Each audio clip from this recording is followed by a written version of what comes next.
ધોળકાના freedom day care centre ખાતે મકર સંક્રાંતિ પર્વની પ્રેરણાદાયી ઉજવણી જનજાગૃતિ કાર્યક્રમ યોજાયો.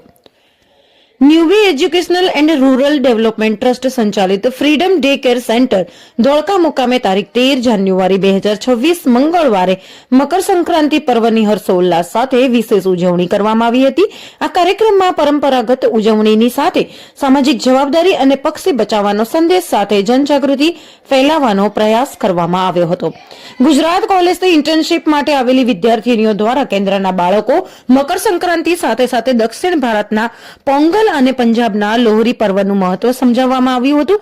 વિદ્યાર્થીનીઓએ બાળકોને પતંગ ચગાવતી વખતે રાખવાની સાવચેતીઓ વિશે માર્ગદર્શન આપ્યું હતું. ખાસ કરીને ચાઇનીઝ દોરીનો ઉપયોગ ન કરવો અને પક્ષીઓ પ્રત્યે કરુણા દાખવવી તે બાબત પર ભાર મૂકવામાં આવ્યો હતો.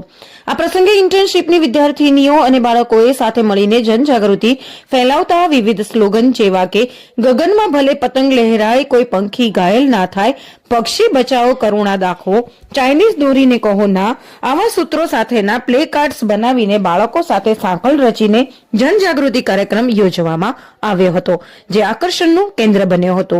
ઉજવણીના અંતે તમામ બાળકો, સ્ટાફ મિત્રો અને ઇન્ટર્નશીપ વિદ્યાર્થીનીઓએ સાથે મળીને ગુજરાતી પરંપરા મુજબ ઊંધિયું, પૂરી અને જલેબીની ઝયાફત માણી હતી. કાર્યક્રમના સમાપન પર સંસ્થાના ભાવિનભાઈ પરમાર દ્વારા ઉપસ્થિત સૌને મકર संक्रांति पर्वनी हार्दिक शुभेच्छाओं पाठववामां आवी हती. रिपोर्टर इद्रिस शेख, धोळका. हम दिखाएंगे सच्चाई की खबर चैनल को लाइक कीजिए, सब्सक्राइब कीजिए और हमारे साथ जुड़े रहिए. हम दिखाएंगे आपको सच्चाई की खबर.